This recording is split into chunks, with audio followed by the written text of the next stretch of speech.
आ जाइए आईपीसी की जितनी भारत दंड संहिता में 1 से लेकर 40 तक धाराओं के बारे में डिस्कशन किया जाएगा। जो मोस्ट इंपॉर्टेंट धाराएं हैं 1 से लेकर 40 तक, उन धाराओं के बारे में आज डिस्कशन किया जाएगा। और आइए स्टार्ट करते हैं धारा नंबर 1 से। ठीक, दो लोग उसी तरीके से आप लोग धारा हम पूछेंगे, आज क्रम से पूछेंगे। जैसे कल हो गया था बिना क्रम का हो गया था, कोई 2, 5, 8, तो इस तरीके से कुछ लोगों को नहीं समझ में आ रहा था। आज क्रम से चलेगा। धारा नंबर 1 उधर से आप लोग बताएंगे, इधर से दोनों टीम कल की तरह ही बना रहेगा। ठीक है, शुरू करते हैं उधर से। धारा नंबर 1 के बारे में बताइए अब। भारत में दंड संहिता और प्रक्रिया के बारे में। जय, बिल्कुल सही, दंड संहिता और उसके बारे में बताया गया है धारा नंबर 1 में। ठीक, और इसमें एक नोट पॉइंट था, 31 अक्टूबर 2019 के बाद आईपीसी जो है जम्मू कश्मीर में लागू हुई है। ये मेन हेडिंग में है, अभी बदला हुआ है, इसलिए इसको थोड़ा सा ध्यान देना होगा।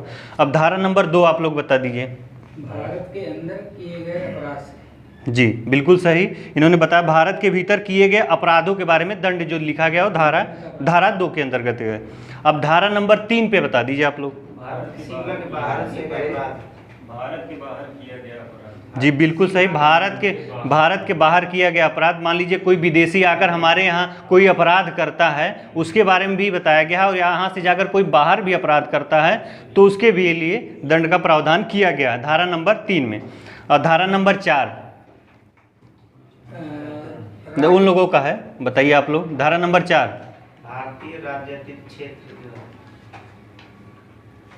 मुकेश बताइए आप लोग। धारा 4 में भारत के बाहर समुद्र के जैसे विमान पोत जी 12 मील की जो हमारी क्षेत्र सीमा, समुद्री जो सीमा क्षेत्र होती है उससे बाहर, उसके बारे में दिया गया है। ठीक, अब धारा नंबर 5 आप बताइए। कुछ अधिनियम विशेष में प्रभाव नहीं पड़ना। जी बिल्कुल सही। जी कुछ लोगों पे धारा नंबर 5 में बताया गया है कि कुछ लोगों पर धारा का प्रभाव नहीं पड़ता है। जैसे कोई आर्मी अफसर हुए, नेवी का हुआ, इन सब का अलग ला चलता है यहाँ पे। ठीक है, तो धारा नंबर 5 में इस चीज़ों के बारे में बताया गया है। अब धारा नंबर 6 बता दीजिए आप लोग। महिलाओं के अपराधों के बारे में बताया गया। गलत नहीं, जी सही बताया इन्होंने। संहिता में परिभाषाओं को अपवादों संबंधी बात किया गया। ठीक, अब धारा नंबर 8 बता दीजिए आप लोग। धारा नंबर 8 आप लोग। जी सही, लिंग के बारे में, निर्धारण के बारे में कहा गया है। हर व्यक्ति नर या नारी के बारे में जो किया जाएगा, लिंग के बारे में धारा नंबर 8 में। अब धारा नंबर 9 बता दीजिए आप लोग। वचन के बारे में। जी बिल्कुल सही, वचन के बारे में बताया गया है धारा नंबर 9। अब आ जाते हैं धारा नंबर 10 पे, आप लोग बताइए। पुरुष या स्त्री जो होता है जी 100 वर्ष तक। हाँ, पुरुष या स्त्री के बारे में बताया गया। उसकी ये चाहे 1 से लेके चाहे कितनी भी हो, पुरुष और स्त्री जो इसके अंतर्गत आते हैं। ठीक, अब धारा नंबर 11। व्यक्तियों के बारे में बताया गया, किसी कंपनी या। हाँ जी एकदम सही बताया। व्यक्ति में एक पर्सन भी हो सकता है, कंपनी भी हो सकती है। जैसे कोई कंपनी बड़ी हुई, उस कंपनी में जो पर्सनली जो रहेगा वो कंपनी को व्यक्ति के रूप में माना जाएगा। कोई भी चीज हो जिससे एक व्यक्ति का निगमित हो, एक व्यक्ति उससे निगमित हो, चाहे वो कंपनी में कुछ भी हो, लेकिन उस व्यक्ति से एक व्यक्ति निगमित हो, उसे व्यक्ति माना गया। ठीक, अब धारा नंबर 12 में आ जाती है। धारा नंबर 12 जनता या जनता। जी सही बताया इन्होंने। धारा नंबर 12 में 2 आता है, एक लोक आता है, जनता आता है। मतलब लोक शब्द भी आ जाता है, जनता भी आता है, दोनों शब्द। लोक का कोई भी वर्ग या कोई भी समुदाय लोक शब्द के अंतर्गत आता है। ठीक, अब धारा नंबर 13 और धारा नंबर 13 तो निरस्ती कर दिया गया है। रानी शब्द से जो कि 1950 में समाप्त हो गया। रानी पहले चलती थी, लेकिन अब 1950 से इसको खत्म कर दिया गया। अब धारा नंबर 14। जी सही बताएं, सरकार का सेवक। सरकार का सेवक का मतलब होता है सरकारी नौकरी जो भी करता है, अफसर कुछ भी, उसे सरकार का सेवक कहा जाएगा।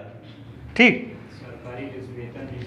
जी सरकारी वेतन जो भी पाता है उसे सरकार का सेवक कहा जाएगा। 14 में सरकार का सेवक। और धारा नंबर 15 में तो अंग्रेजी भारत ब्रिटिश इंडिया की परिभाषा थी, जो कि 1937 में ही निरस्त कर दी गई थी।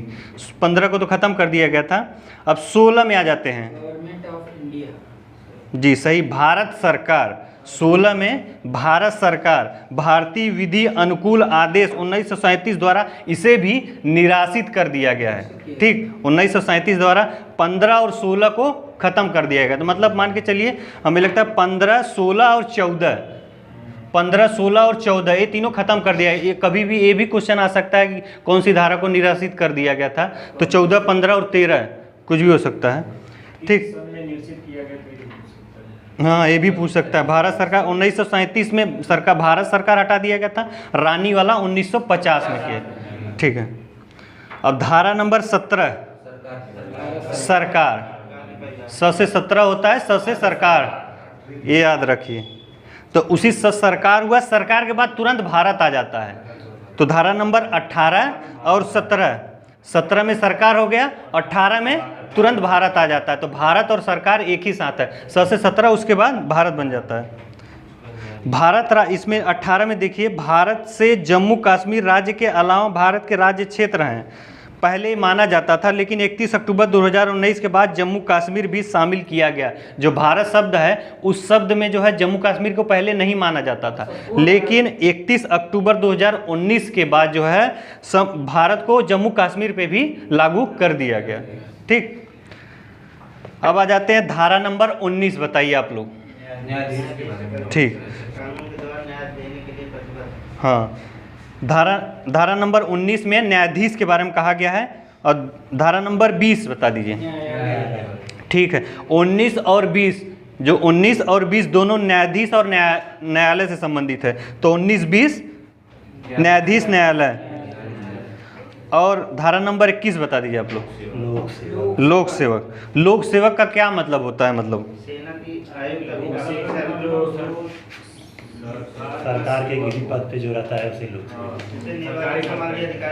जो सरकार से संबंधित अधिकारी होता है। भारत की सेना, देख, भारत की सेना, जल सेना, वायु सेना का हर आयुक्त ऑफिसर न्यायाधीश हो, न्यायालय का हर ऑफिसर सरकार का सेवक होता है। ठीक, आदि। ठीक, और धारा नंबर 22 बता दीजिए।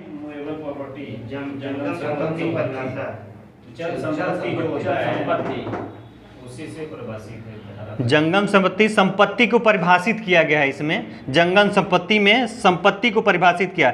ये सब जमीन से जुड़ी हुई जो संपत्तियां होती हैं उन्हीं को जंगम संपत्ति कहा जाता है। मोटी मोटा कि मतलब 22 जो है संपत्ति, 22 जमीन से जुड़ी हुई है, जमीन से 22 जुड़ी हुई है, जो उस जंगम संपत्ति के अंतर्गत आता है। ठीक, अब आ जाते हैं धारा नंबर 23, आप लोग बताइए। सदोष अभिलाप। ठीक, सही बताया, सदोष अभिलाप होता है। सदोष अभिलाप क्या होता है ये आपको बताते हैं।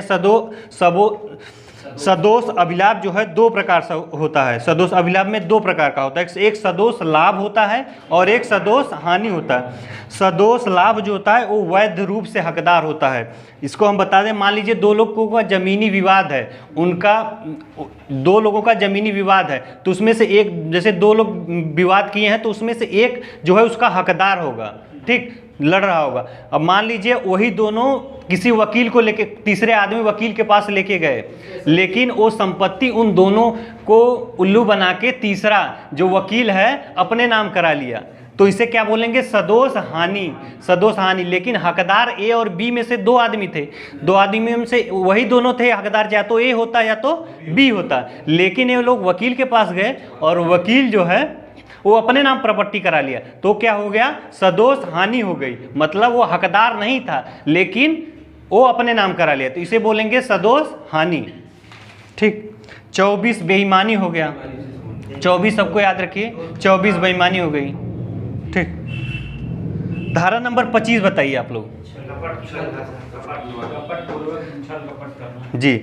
कपट पूर्वक, जैसे कपट पूर्वक में जैसे अभी 24 में हम लोग पढ़े थे बेईमानी, कपट पूर्वक में दो हो जाता है, एक कपट पूर्वक हो जाता है, एक धोखा कपट पूर्वक में एक कपट हुआ, जैसे श्री कृष्ण सुदामा के साथ किए थे वो कपट पूर्वक हुआ। जैसे श्री कृष्ण सुदामा वाला नियम था उसमें कपट था, और एक संपत्ति बेईमानी, किसी के संपत्ति आप हड़प लिए, धोखे से कर लिए, ठीक, वो भी कपट में ही आ जाएगा।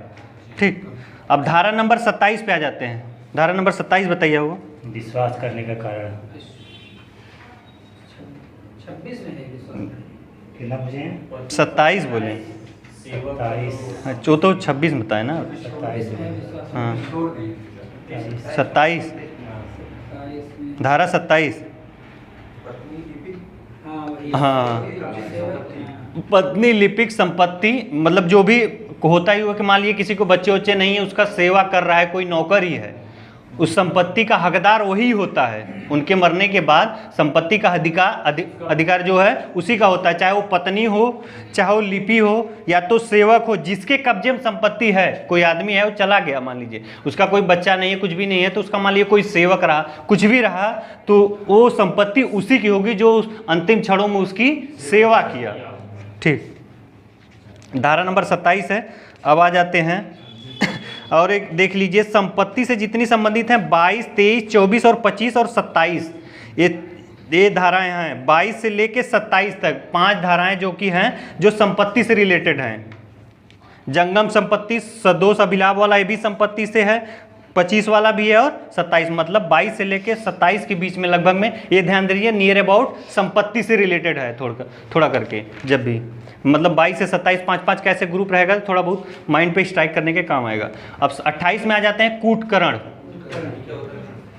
सिक्के का कूटकरण, कूटकरण का मतलब ये होता है एक व्यक्ति दूसरे व्यक्ति के साजिश बनाना जिससे पर्याप्त धोखा हो सके।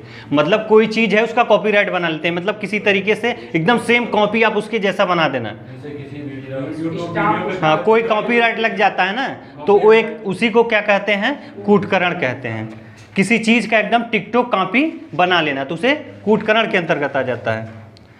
अब 29 बताइए आप लोग, धारा नंबर 29 दस्तावेज।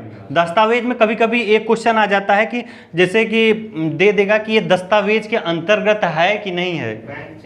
जैसे एक लेख दे दिया और छपे हुए शब्द हो गया, शिलालेख हुआ, मुद्रित कोई सामग्री हो गई, ठीक, और सामग्री फोटो, कोई सी पे सामग्री फोटो, ये सब भी दस्तावेज में ही आते हैं। मानचित्र हुआ, धातु हुआ, पत्र हुआ, पत्थर है, उस पत्थर पे कोई लेख लिखा हुआ है, पूरा पहले के ज़माने का पाया गया हुआ, लोग कहने लगे कि नहीं क्या है, तो उसमें दस्तावेज में ये भी मान लिया जाता है। चेक हुआ, ठीक। और 29 में ही एक है क, इलेक्ट्रॉनिक अभिलेख। 29 का में ही क्या है, इलेक्ट्रॉनिक अभिलेख है, जो कि सीडी ड्राइव जो कभी दिखाया जाता है। जैसे कि अभी हाल फिलहाल में जो वहाँ वाला लखीमपुर खीरी वाला हुआ था, तो उसका जो छोटी सी क्लिप आई थी, उसी क्लिप के माध्यम से जो दिखाया जाता है वही सीडी ड्राइव, तो मतलब वो 29 का वाला आएगा, ठीक। अब धारा नंबर 31 बताइए आप लोग। बिल का मतलब क्या होता है? बिल तो सबको याद हो गया। बिल का मतलब क्या होता है? बिल का मतलब जैसे कुछ जैसे जमा करने के बाद जो उनको मिलती है। विल का मतलब होता है ए विल का मतलब होता है वसीयत। शब्द वसीयत से लिया गया है जो विल लिया गया है शब्द वसीयत से लिया गया है, ठीक। अब धारा नंबर 34 बताइए आप लोग। 34 सामान्य आशय को अग्रसर करने में कई व्यक्तियों द्वारा किए गए कार्य। जी, सामान्य आशय से अग्रसर करने में, थोड़ा लंबा है, सामान्य आशय से अग्रसर करने में कई व्यक्तियों को किए गए कार्य, ठीक। मान ली कई लोग आदमी हैं, अपराध की मिलकर कोई काम करते हैं, कोई मिलकर कोई हत्या कुछ भी करते हैं, कई लोग मिल के करते हैं। अगर आदमी वो मर जाता है तो ऐसा नहीं कि पर्सनली एक आदमी को लिखा जाएगा, सारे ग्रुप, वो पूरे गुनहगार जो है होंगे वो सारे ग्रुप के होंगे। ये धारा 34 में बताया गया है, ये धारा 34 में बताया गया है। अब धारा नंबर 35 पे आ जाते हैं। धारा नंबर 35 आप लोग बताइए। धारा नंबर 35, 34 और 35 दोनों था। 35 में क्या है? धारा नंबर 35 में आपराधिक ज्ञान या आशय। मान लीजिए आपका किसी से ना झगड़ा है ना लड़ाई है, फिर भी आपके मन में कभी आ गया कि चलो बम बनाते हैं, तो आप बम की सामग्री मार्केट से लेके आते हैं और अपने रूम पे लगे बम बनाने, ठीक। लेकिन आपका किसी से कोई मतलब नहीं है, फिर भी आप बना रहे हैं, लेकिन आप आपराधिक ज्ञान ले रहे हैं, ठीक है, ठीक। तो जो मान लीजिए बम बनाने लगे और आपराधिक ज्ञान लेने लगे, अगर कोई बता दिए आपको पुलिस को कि नहीं ये जो है बम बनाना सीख रहे हैं, तो आप क्या हो जाएगा, आपराधिक आ जाएंगे, तो धारा 35 के अंतर्गत आ जाएंगे, ठीक। आपराधिक ज्ञान या आशय। अब धारा नंबर 40 पे आ जाते हैं। ठीक है, धारा नंबर 40 अपराध, बस खत्म। आज धारा नंबर 40, कल 40 से लेकर 60 तक, कल धारा नंबर 40 से लेकर 60 तक है।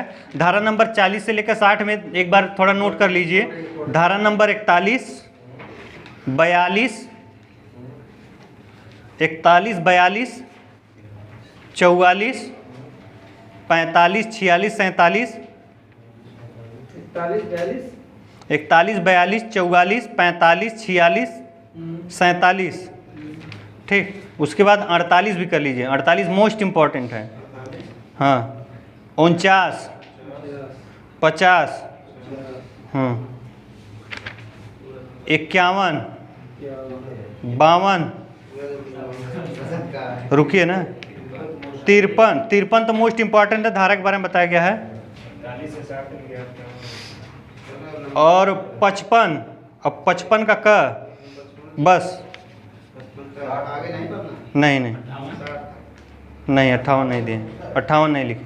54 पूछता है मृत्यु दंड का लघु कारण, 54 पूछता है बस। 55 तक, 55 का है बस, आजीवन कारावास है। 55 वाले में से समझिए। ठीक है, इतना ही है। हाँ, 54 कर लीजिए, बस उतना ही तक है।